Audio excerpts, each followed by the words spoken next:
With high focus on the new Obamacare website after glitch issues, higher officials and Americans wonder if a government shutdown is more likely to happen in the future.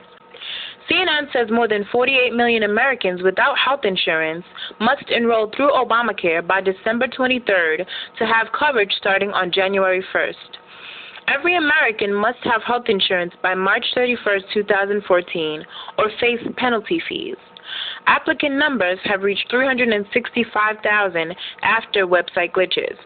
Republicans say the figures did not reflect people who paid for new policies under Obamacare. The continuous feud against Obamacare and the website creates questions of another government shutdown in the coming years.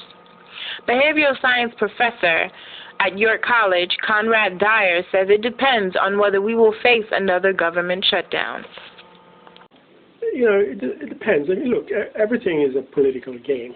You can't count anybody out in politics.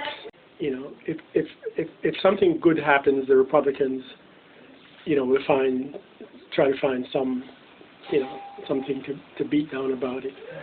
I mean, they went after the fact that the website wasn't working. I mean, you know, to the point of really just sort of being ridiculous. So they didn't really care about the website. It was just something to pick on.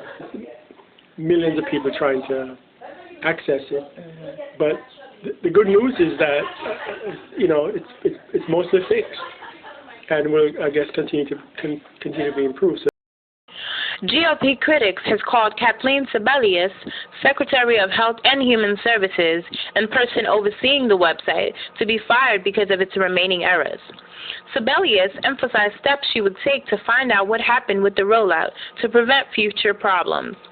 The White House has a set goal of enrolling 7 million people in private insurance plans by the end of March 2014. Dyer says Republicans only want to hear the negative issues about Obamacare.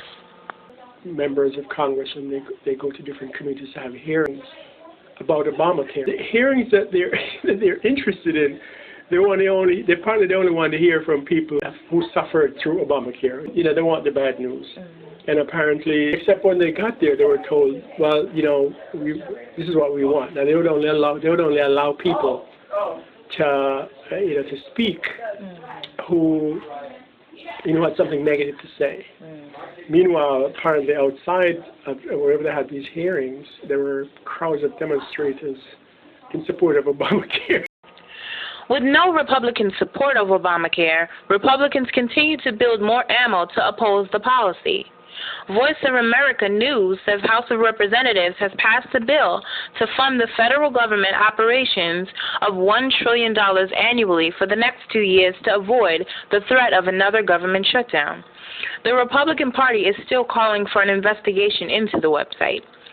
Dyer ends by saying a lot of things will change if Republicans take full control.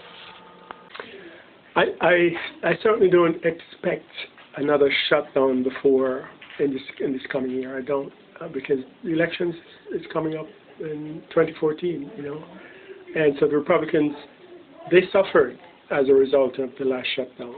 They don't want to go down that road again, especially not in an election year. So I don't anticipate that's going to happen.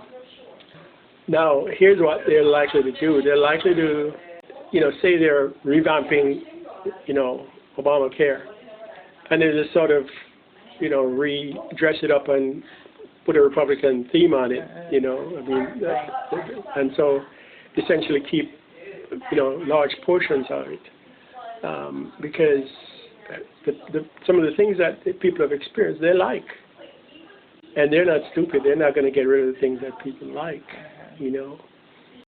Although the government shutdown is over now, feuds between both parties still have Americans and officials wondering if the threat of any changes to the policy after the next presidential election is going to change Obamacare and cause more problems within the government system in the future. For now, that question has yet to be determined. Naya Cameron, YCRadio.org.